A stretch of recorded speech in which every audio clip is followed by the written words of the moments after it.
Najibul sir. আজ exam অ্যালবামে আমি তোমাদেরকে পুরো ফিজিক্যাল সায়েন্সের সিলেবাসের উপরে প্র্যাকটিস সেট এমসিকিউ প্র্যাকটিস করাবো। তো আজকে প্র্যাকটিস সেট 2 সলভ করানো হবে।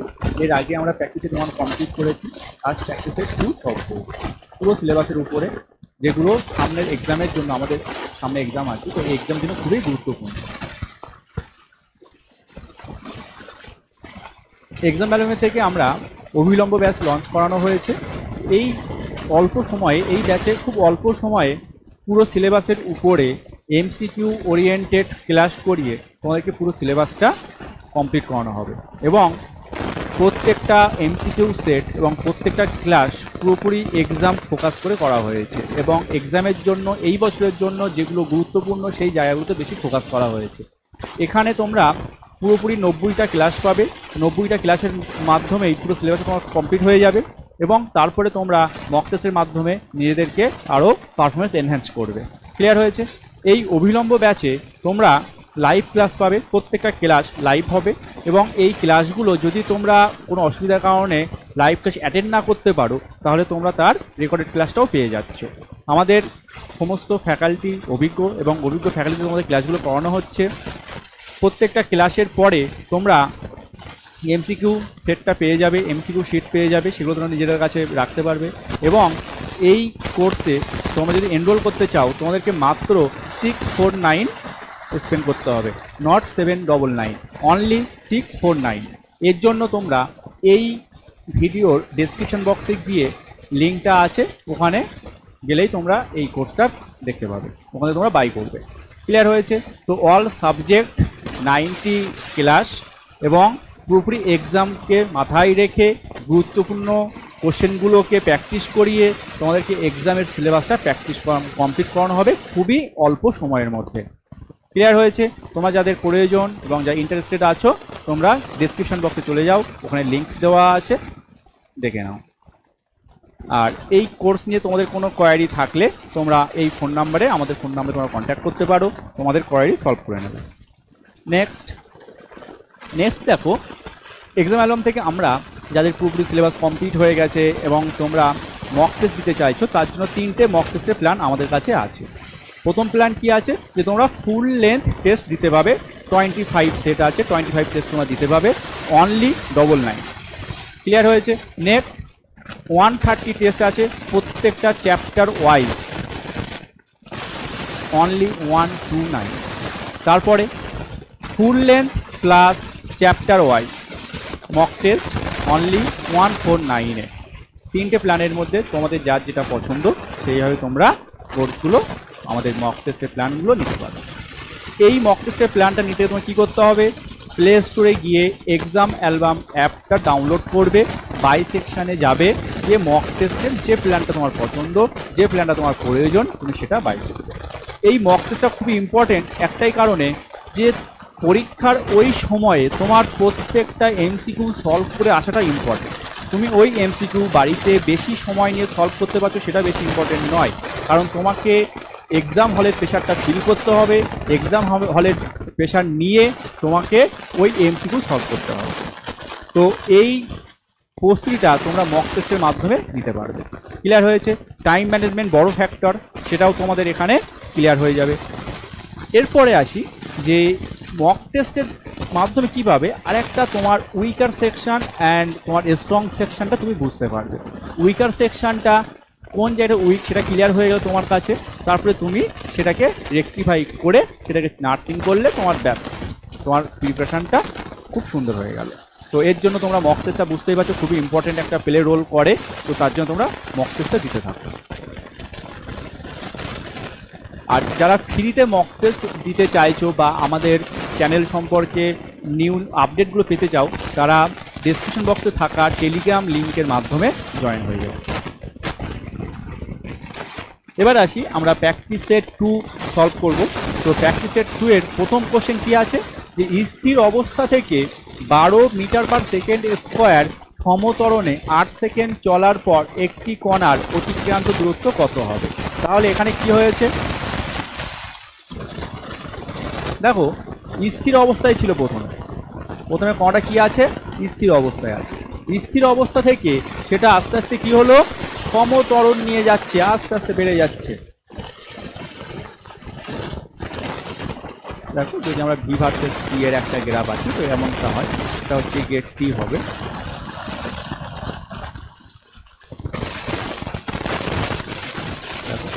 ঠিক আছে, তো প্রথমে সমত্বরণে এগিয়ে গেছে। এবার দেখো আমাকে কি বের করতে হবে, অতিক্রান্ত দূরত্ব বের করতে হবে। অতিক্রান্ত দূরত্বকে আমরা কিভাবে বের করতে পারি, এস দিয়ে যে ফর্মুলাটা আছে, অতিক্রান্ত দূরত্বের ফর্মুলা কি হয়, এস। তো এই অতিক্রান্ত দূরত্বের যে ফর্মুলা এস আছে, এস দিয়ে কি কি ফর্মুলা আমার জানা আছে, একটা আছে V square is equal to U square plus 2s, ত্বরণ হলে প্লাস, মন্দন হলে মাইনাস। আর একটা হলো S is equal to ut plus half at square. তো দেখো এখানে কি কি বলে দিয়েছে, আমাদের কাছে সময়টা বলে দিয়েছে, তাহলে এখানে সময় যে ফ্যাক্টরটা আছে সেকেন্ড ফর্মুলাতে পাওয়া যাবে। তাহলে আমরা এটা ইউজ করবো, S is equal to ut plus half A T square. এবার দেখো যেহেতু এখানে ত্বরণ ঘটেছে সুতরাং আমরা এখানে পজিটিভ সাইন ইউজ করব। যদি এখানে নেগেটিভ সাইন ইউজ করতাম কখন, যদি মন্দন হতো। পরীক্ষায় মনে রাখবে যে ত্বরণ বললে প্লাস, মন্দন হলে মাইনাস। নেক্সট কি হচ্ছে, এইবার এই ভ্যালুগুলো দেখো আমাদের পুট করতে হবে। টি ইজিক্যাল টু কি বলে দিয়েছে আমাদেরকে, টি ইজিক্যাল টু বলে দিয়েছে 8 সেকেন্ড। নেক্সট স্থির অবস্থা থেকে 12 মিটার পার সেকেন্ড স্কোয়ার সমত্বরণে, তাহলে এর মান কত, এর মান হলো 12 মিটার পার সেকেন্ড স্কোয়ার, সমত্বরণ বলে দিয়েছে। এবার দেখো এ হয়ে গেল, টি হয়ে গেল, কি বাকি আছে, ইউ বাকি আছে। ইউটা কি, প্রাথমিক গতিবেগ। তো প্রাথমিক গতিবেগ কত, বস্তুটা প্রথমে প্রাথমিক অবস্থায় কি ছিল, স্থির অবস্থায় ছিল, তাহলে প্রাথমিক গতিবেগ ইউ ইজিক্যাল টু কি পাবো আমরা, 0 পাবো। এবার এসো ডেটাগুলো বসিয়ে দিই, U is equal to 0 multiply U is equal to 0 multiply T plus half A T square, এর মান কত, এর মান হলো 12, টি স্কোয়ারের মান কত, টি হচ্ছে গিয়ে 8 এর স্কোয়ার। এবার দেখো এই টার্মটা পুরাই 0 হয়ে যাবে, কেন, কারণ 0-র সঙ্গে টি মাল্টিপ্লাই করলে 0 হয়। তারপরে চলে এসো হাফ মাল্টিপ্লাই, দেখো 8 8 কত হয়, 64, কেটে দাও 6, তাহলে কত হচ্ছে,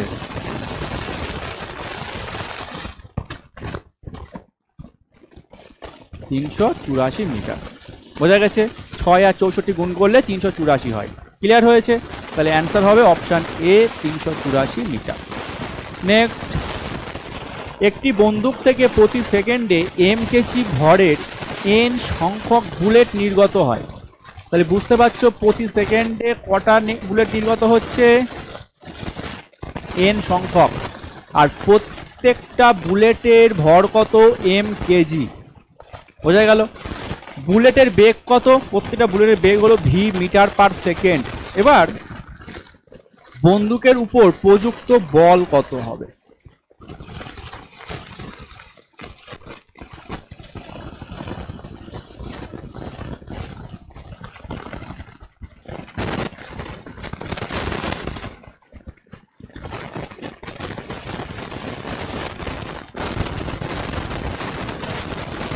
দেখো বন্দুকের উপর প্রযুক্ত বল, তার মানে হলো আমাদের বল বের করতে হবে। বল আমরা কি করে বের করতে পারি, ভরবেগের পরিবর্তন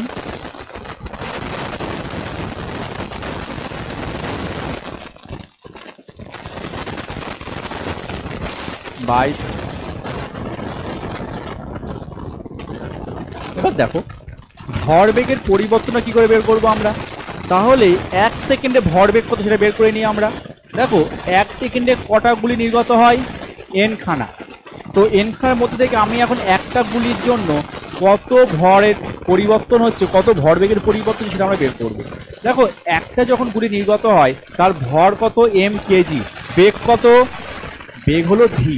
তাহলে এম আর ভি গুণ করলে আমরা কি পাবো, এম আর ভি এই দুটো গুণ করলে পাবো হচ্ছে গিয়ে একটা গুলির ভরবেগ। এবার 1 সেকেন্ডে কটা গুলি নির্গত হচ্ছে, এন খানা, তাহলে মোট এন খানা গুলি নির্গত হওয়ার ফলে ভরবেগের পরিবর্তন কত হবে, ভরবেগ দেখো এম ভি মাল্টিপ্লাই এন, তাহলে কি হয়ে গেল, এম ভি এন। বোঝা গেছে। এবার গুলি চলার আগে দেখো বন্দুক গুলি সবাই কোথায় ছিল, স্থির অবস্থায় ছিল, তখন ভরবেগ কি ছিল, 0 ছিল, তাই না। তাহলে তখন তো সবাই স্থির অবস্থায় আছে, ভি এর মান তো 0, তাহলে এখন ভরবেগ কত, M V N, M V N. তাহলে মাইনাস কি হবে, মাইনাস জিরো, স্থির অবস্থায় জিরো ছিল, ডিভাইডেড বাই সময়, সময় কত টি, টি সমান সমান কত 1 সেকেন্ড বলে দিয়েছে, তাহলে কি হয়ে যাবে প্রযুক্ত বল হবে এম ভি এন। ক্লিয়ার হয়েছে? All clear? বেশ, তাহলে অ্যান্সার কোনটা হবে? Option C, M V N. আচ্ছা, এখানে নিউটন, সব জায়গায় নিউটন কোনো সমস্যা নেই, কিন্তু এখানে যেহেতু সবাই এসআই এককে বলে দিয়েছে, এখানে এটাও মিটার পার সেকেন্ড আছে, এটা কেজি আছে, এতে কোনো ইউনিট হয় না, তো সেই জন্য এখানে যে অ্যান্সারটা আসবে সেটা এসআই ইউনিটে অ্যান্সারটা আমাদের পাবো। নেক্সট, এক ব্যক্তি উলম্ব রেখায় উপরের দিকে একটি বস্তুকে 20 মিটার পার সেকেন্ড বেগে ছুড়ে দিল, বস্তুটি কিছু সময় পরে একই বেগে ব্যক্তির হাতে ফেরত এলো, তাহলে ফেরার সময় কত? 20 মিটার পার সেকেন্ড ফিরে এলো, বস্তুটির গড় বেগ কত? দেখো, যখন বস্তুটা উপরের দিকে গিয়েছে তখন বেগ কত হয়েছে? তখন বেগ উপরের দিকে 20, ঠিক আছে। এইবার যখন বস্তুটা উপর থেকে নিচে নামছে তখন কি হচ্ছে বলো তো? বস্তুর অভিমুখ, যেহেতু বেগ ভেক্টর রাশি, আমাদের এখানে বেগটাকে কনসিডার করতে হবে, তাহলে বেগের অভিমুখ সেকেন্ড ক্ষেত্রে কি হচ্ছে? নামার সময় আগেরটার উল্টো দিকে হচ্ছে, সেই জন্য এখানে বেগের সমষ্টি কত হবে? প্লাস না হয়ে মাইনাস হবে। গড় বেগ করতে গেলে কি হয়? গড়, আগে গড় সরণ বের করতে হবে বাই মোট সময়। তো এখানে কি হচ্ছে? গড় বেগ বের করার সময় আমরা দেখতে পাচ্ছি যে প্রথমে যে 20 মিটার পার সেকেন্ড উপরে উঠেছে, আর পরেরটা প্রথমটার সাপেক্ষে কি হচ্ছে? উল্টো দিকে হচ্ছে, তাই মাইনাস হয়ে যাবে। 20 মাইনাস 20 করলে কত হয়ে গেল? 0 হয়ে গেল, ঠিক আছে। গড় বেগগুলো 0ই পাবো, তাহলে কি হবে? বস্তুটির গড় বেগ কত হবে? অপশান সি, 0 হবে। নেক্সট, সাইফনের ক্রিয়া নির্ভর করে যে বিষয়ের উপরে, এটা অবশ্যই চাপের পার্থক্যের উপরে নির্ভর করে। সাইফনের ক্রিয়া চাপের পার্থক্যের উপরে আমরা তরলের একটা জায়গা থেকে একটা জায়গায় অপসরণ করি। নেক্সট, 11 গ্রাম কার্বন ডাই অক্সাইডের অণুর সংখ্যা। দেখো, আমরা জানি যে কোনো বস্তুর আণবিক ভর যত, সেই আণবিক ভরের মধ্যে অণুর সংখ্যা কত হয়? 6.023 মাল্টিপ্লাই 10⁻23। তাহলে দেখো, কার্বন ডাই অক্সাইডের আণবিক ভর কত? সিওটি, কার্বনের কত? 12, অক্সিজেনের কত? 16 মাল্টিপ্লাই 2, তাহলে কত হলো?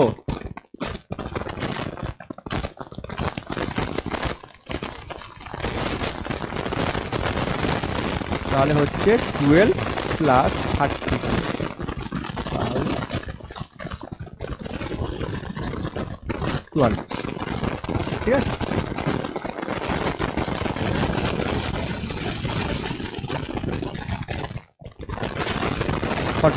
হয়েছে। তাহলে এখন এই 44 গ্রাম কার্বন ডাই অক্সাইড, 44 গ্রাম কার্বন ডাই অক্সাইড অণু আছে কটা?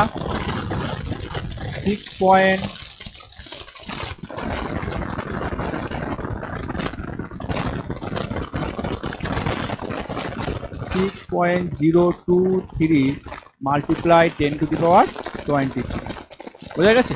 6.023 মাল্টিপ্লাই 10⁻23, তাহলে 11 গ্রামে কত থাকবে?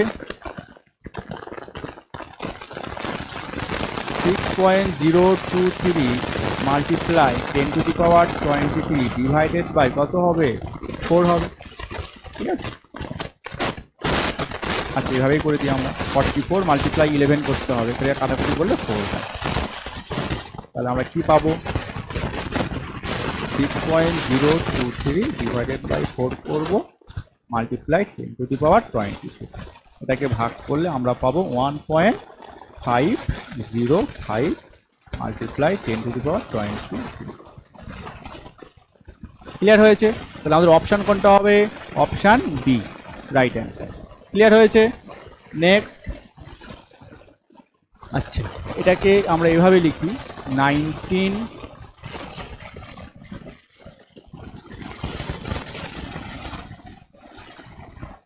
ঠিক আছে। এটা হলো পটাশিয়ামের আয়ন। এই পটাশিয়াম আয়নের সঙ্গে সম ইলেকট্রনীয় হলো কোনটা?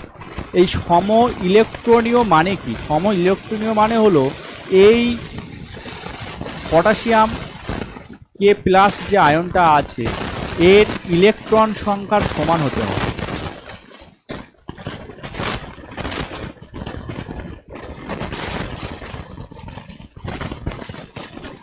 ইলেকট্রন সংখ্যার সমান হবে। কার আছে দেখো, পটাশিয়ামের পরমাণু ক্রমাঙ্ক কত? পটাশিয়ামের পরমাণু ক্রমাঙ্ক হচ্ছে গিয়ে 19 বলে দিয়েছে। তার মানে কি, প্রোটন সংখ্যা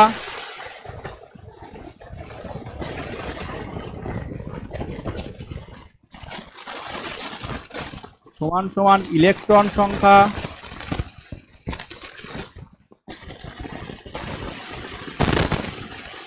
সমান সমান 19। বোঝা গেছে? তাহলে এবার দেখো, ইলেকট্রন সংখ্যা 19 কার? পটাশিয়ামের।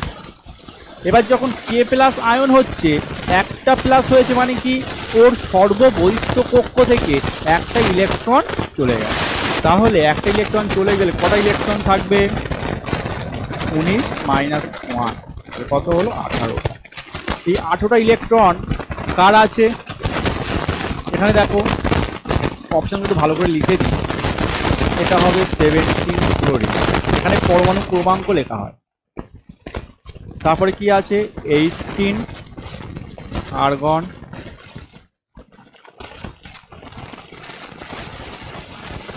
সি হলো ক্যালসিয়াম। ঠিক আছে? তাহলে এখন বুঝতেই পারছো 8টা আছে আর্গনের। যেহেতু আর্গনের প্রোটন সংখ্যা কটা? আর্গনের প্রোটন সংখ্যা হলো 18টা, তাহলে ইলেকট্রন সংখ্যাও 18টা হবে। রাইট অ্যান্সার কোনটা হবে? Option B, argon. ক্লিয়ার হলো? নেক্সট, একটি বস্তুর ভর এবং গতিশক্তি উভয়ই অপর বস্তুর ভর এবং গতিশক্তির দ্বিগুণ হলে রৈখিক ভরবেগের অনুপাত কত? আমার এখানে রৈখিক ভরবেগের অনুপাত চেয়েছে। তাহলে প্রথম ক্ষেত্রে তার ভর বলে দিয়েছে এবং শক্তি বলে দিয়েছে, গতিশক্তি বলে দিয়েছে, এবং দ্বিতীয় ক্ষেত্রে ভর বলে দিয়েছে এবং গতিশক্তি বলে দেওয়া হয়েছে। কি বের করতে হবে? ভরবেগের অনুপাত। এবার দেখো, এটাকে আমরা প্রপার ডিটেলসে সলভ করার কোনো দরকার নেই। ছোট্ট একটা ফর্মুলা আছে, সেটাকে মনে রাখবে। ফর্মুলাটা কি? যে পি হলো ভরবেগ, পিটা কি? রৈখিক ভরবেগ। এই পি সমান সমান কি হবে? √2mE। বোঝা গেছে? এখানে পিটা কি? পিটা হলো রৈখিক ভরবেগ। আর এখানে ই কেটা কি? গতিশক্তি। তাহলে এখন প্রথমটার জন্য কি লিখবো আমরা? P1 is to P2। P1 এর মান কত? প্রথমটার ভর উভয় অপরটার বস্তুর ভর আর গতিশক্তির দ্বিগুণ বলেছে। তাহলে আমরা প্রথম ক্ষেত্রে কি ধরে নেব? প্রথম ক্ষেত্রে এটা লিখে নাও, P1 এর জন্য কি হবে? P1 এর জন্য এটার ভর হলো মনে করো M1 আর শক্তি হলো EK1। বোঝা গেছে? দ্বিতীয়টার জন্য কি হবে? P2 এর জন্য দ্বিগুণ বলেছে। তাহলে M2 সমান সমান কি হবে? 2M1। আর এখানে kinetic energy 2 is equal two কি হবে? 2EK1। বোঝা যাচ্ছে? বেশ, এবার তাহলে দেখো, আমরা ফর্মুলায় বসিয়ে দেবো। ফর্মুলা কি? 2MEK। তাহলে 2M1 কাইনেটিক এনার্জি 1 ইজ 2। লাল কালি নিয়ে নিই। কি হবে? 2M2 EK2। ক্লিয়ার হয়েছে? দেখো, √2M1 EK1 ইজ 2 √2 M2 মানে কি বলে দিয়েছি? M2 মানে 2M1, 2M1। EK2 মানে 2EK1। তাহলে দেখো কি কি কেটে যাবে? M1 M1 কেটে দাও, একটা 2 কেটে দাও, EK1 কেটে দাও। তাহলে কি বোঝা যাচ্ছে বলো তো? এদিকে √1 ইজ টু √4। তাহলে কি থাকবে? 1 ইস টু, বোঝা গেল? তাহলে এটা হলো আমাদের answer, option C right answer. Next, তাপ পরিবেদাঙ্কের মাত্রীয় সংকেত, এটা তোমাদের মুখস্থ রাখতে হবে, বের করে দেখানোর কিছু নেই, ফর্মুলা মনে রাখলেই মনে করতে পারবে। তাহলে কি হয় এটার, ml T⁻³ θ⁻1, অপশন সি হবে রাইট অ্যান্সার। ঠিক আছে, তারপরে চলো, একটি আলোকরশ্মি সমতল দর্পণের সঙ্গে 90 ডিগ্রি কোণে আপতিত হলে প্রতিফলন কোণ হবে কত হবে? দেখো, কোনো তলের উপরে যদি আলোকরশ্মি 90 ডিগ্রি কোণে আপতিত হয় তাহলে সেটাকে আমরা কি বলি? সেটাকে আমরা বলি লম্ব আপাতন। সেটাকে আমরা বলি লম্ব আপাতন। এই লম্ব আপাতন মানে কি? আলোকরশ্মি প্রতিফলক মাধ্যমের উপরে পুরোপুরি 90 ডিগ্রি অ্যাঙ্গেলে, ঠিক আছে, অভিলম্ব বরাবর পড়বে। তাহলে যে বরাবর আলোকরশ্মি আপতিত হবে আবার সেই বরাবর ও রিটার্ন করবে। তাহলে এখানে আর জানো যে সমস্ত কোণগুলো পরিমাপ করা হয় অভিলম্ব থেকে, তাহলে এখানে আপাতন কোণ এবং প্রতিফলন কোণের মান কি হবে? লম্ব আপাতনের ক্ষেত্রে কি হয়? আপাতন কোণ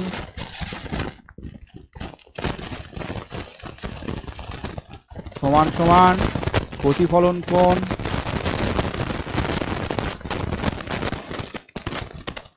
সমান সমান 0 ডিগ্রি। তাহলে অ্যান্সার কি হবে? 0 ডিগ্রি।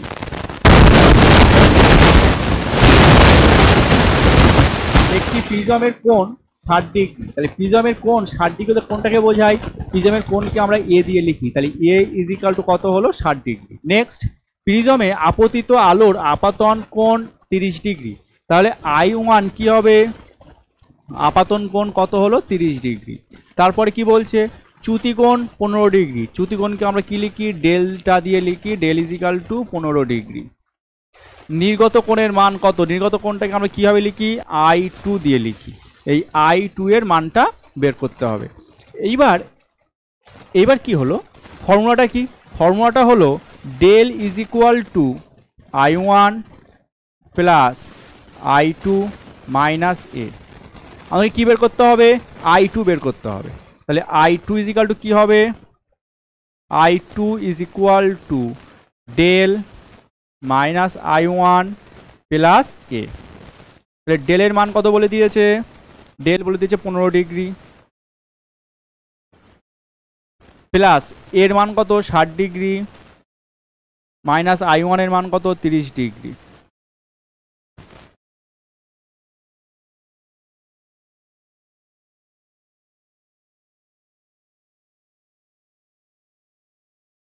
তাহলে নির্গত কোণ কত হবে? 45 ডিগ্রি। অ্যান্সার বি হবে রাইট অ্যান্সার। তারপরে চলো, এক মাধ্যম থেকে অন্য মাধ্যমে প্রতিসরণের সময় আলোর যে ধর্ম অপরিবর্তিত থাকে তা হলো, দেখো, আলো যখন প্রতিসরণ ঘটে তখন একটা মাধ্যম থেকে আর একটা মাধ্যমে আলো আপতিত হয়। ঠিক আছে, মানে প্রতিসরণের পর একটা মাধ্যম থেকে আরেকটা মাধ্যমের মধ্য দিয়ে চলে যায়। তাহলে এই যে মাধ্যম চেঞ্জ হলো তখন কি হয়? তার যে অন্যান্য বৈশিষ্ট্য, মানে যে বৈশিষ্ট্যগুলো কী কী হয়? তরঙ্গ দৈর্ঘ্য আছে, বিস্তার আছে, বেগ আছে, কম্পাঙ্ক আছে, দশা আছে, অনেকগুলো বিষয়বস্তু আছে। তো তার মধ্যে সবগুলোই চেঞ্জ হয়ে যায়, এমনকি দশা চেঞ্জ হচ্ছে, তরঙ্গ দৈর্ঘ্য চেঞ্জ হচ্ছে, বিস্তার চেঞ্জ হচ্ছে, কিন্তু কম্পাঙ্কের মান কখনো চেঞ্জ হবে না। কম্পাঙ্ক সবসময় অপরিবর্তিত থাকে। কম্পাঙ্ক কি হয়? সবসময় অপরিবর্তিত থাকে।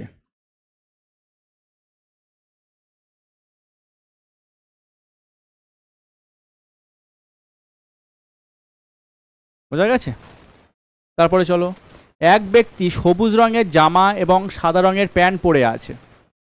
নীল আলোতে ওই জামা ও প্যান্টের রং হবে যথাক্রমে, দেখো, আমরা কোনো বস্তুর যে রংটা দেখতে পাই সেটা কোন রং? ওই বস্তু থেকে প্রতিফলিত হয়ে যে রংটা আমাদের চোখে আসে আমরা সেটাকে দেখতে পাই।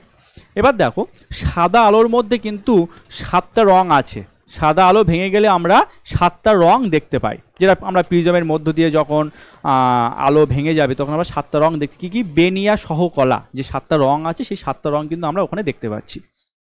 তাহলে যদি সাদা আলো পড়ে, কার উপর পড়ছে দেখো তো, যে এক ব্যক্তি সবুজ রঙের জামা পরে আছে,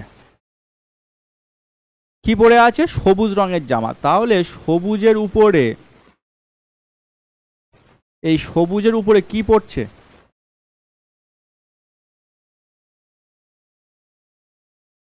সবুজের উপরে কি পড়ছে, নীল আলো।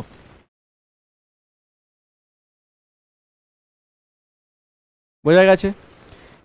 এবার মনে করো সবুজ বস্তুর ওপর যদি সাদা আলো পড়ে তখন কি হয় বলো তো, ওই সাদা আলোর মধ্যে যে 7টা রং আছে সেই 7টা রঙের মধ্যে একই রং যেটা, সেই রংটাকেও প্রতিফলিত করবে, বাকি রংগুলোকে শোষণ করে নেবে। এবার দেখো, তাহলে যদি কোনো সবুজ বস্তুর ওপর সাদা আলো পড়ে তাহলে কি হবে, সেই বস্তুকে আমরা সাদা দেখব, কারণ ওই সবুজ বস্তুটা কি করবে, সাদা আলোর মধ্যে যে সবুজ রংটা আছে সেটাকে প্রতিফলিত করে আমাদের চোখে পাঠাবে আর বাকিগুলো শোষণ করে নেবে। তাহলে আমরা সবুজ বস্তু সবুজ দেখতে পাবো কখন, যখন সাদা আলো পড়বে। এবার সবুজ বস্তুর ওপরে কি পড়ছে, নীল আলো পড়ছে, আর আমরা নীল কি, নীল হলো মৌলিক বর্ণ, মানে এক বর্ণী, ঠিক আছে, এক বর্ণী আলো, বহুবর্ণী আলো আছে, তো বহুবর্ণী কি তোমার সাদাটা বহুবর্ণী আলো, তার মধ্যে অনেকগুলো বর্ণ থাকে, আর নীলটা হলো এক বর্ণী আলো। এবার এই নীল, এর মধ্যে অন্য কোনো রং নেই, তাহলে সবুজ রং কি করবে, নীল রংটাকে শোষণ করে নিতে পারবে, ওই নিজের সেম রংটাকে প্রতিহত করতে পারে, আর সেম রং না হলে অন্য বর্ণের রং হলে সেটাকে ও শোষণ করে।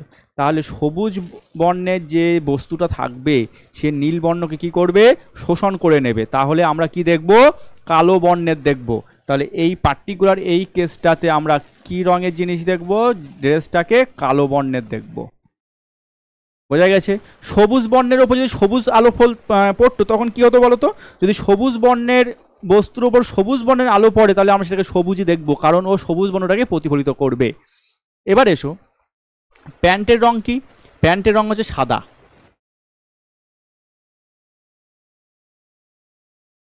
তাহলে সাদার উপর যদি নীল পড়ে তাহলে সাদা বস্তুকে কেমন দেখবো আমরা, এবার সাদার মধ্যে কটা রং আছে, 7টা রং আছে। এবার সাদা বর্ণটা কি করবে, ও নীল বর্ণটাকে প্রতিফলিত করতে পারবে, কেন, কারণ সাদার মধ্যে তো প্রতিফলিত আছে, মানে সাদার মধ্যেও তো নীল বর্ণ আছে, তো সাদা কি করবে, এই বস্তুটাকে আমরা তখন নীল বর্ণটাকে প্রতিফলিত করলে এটাকে আমরা নীল দেখব। বোঝা গেল? তাহলে আমরা দেখব কালো এবং নীল। ক্লিয়ার হয়েছে? নেক্সট, দুটি 10 ওহম রোধকে, এটা রোধ, দুটি 10 ওহম রোধকে শ্রেণী এবং সমান্তরাল সমবায়ে যোগ করলে তাদের তুল্য রোধের অন্তর কত?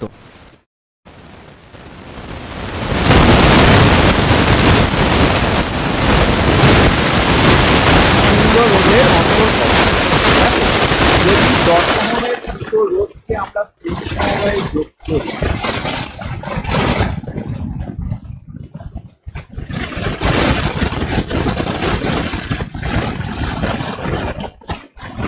তাহলে এখানে তুল্য রোধ কত হবে, R S equal to dot plus dot one. বোঝা গেছে? কারণ তুল্য রোধের ফর্মুলা কি, যদি শ্রেণী সমবায় হয় তাহলে পরপর দুটোকে আমরা যোগ করি, আর সমান্তরাল সমবায় হলে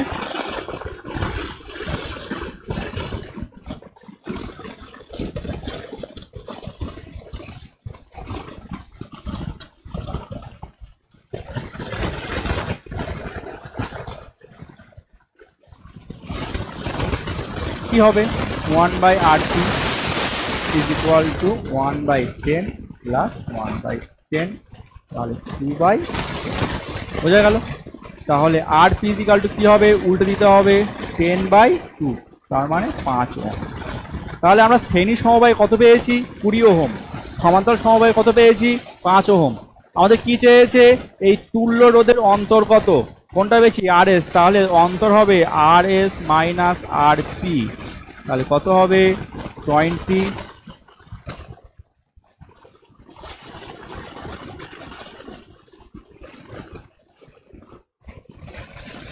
20 মাইনাস 5 15 ওহম। তাহলে অপশান বি হবে right answer. Next, 20 degree centigrade উষ্ণতায় একটি তামার এবং একটি অ্যালুমিনিয়াম তারের রোধাঙ্কের মান কি হবে? একই হবে, আলাদা হবে, একই মান সমান হবে, অথবা কোনোটিই নয়। দেখো, রোধাঙ্কের কোন কোন বিষয়ের উপর নির্ভর করে? রোধাঙ্কের মান কোন কোন বিষয়ের উপর নির্ভর করে?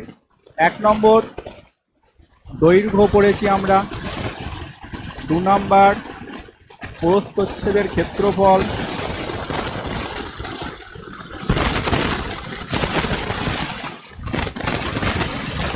3 নম্বর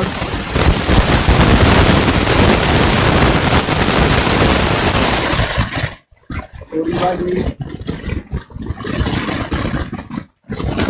উপাদানের প্রকৃতি।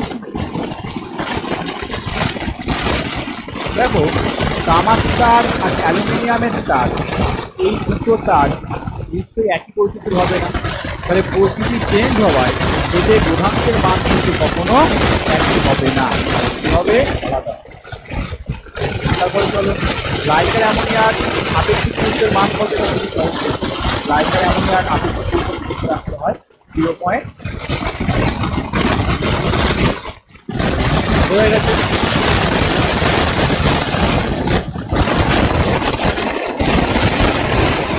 আমাদের প্রবলেম, তোমরা আমাদের চ্যানেলটাকে এভাবে ফলো করতে থাকো, সাবস্ক্রাইব করে রাখো, এর পরবর্তীতে বাকি সেটগুলো তোমরা পেয়ে যাবে। ঠিক আছে, ওকে, চলো, থ্যাংক ইউ।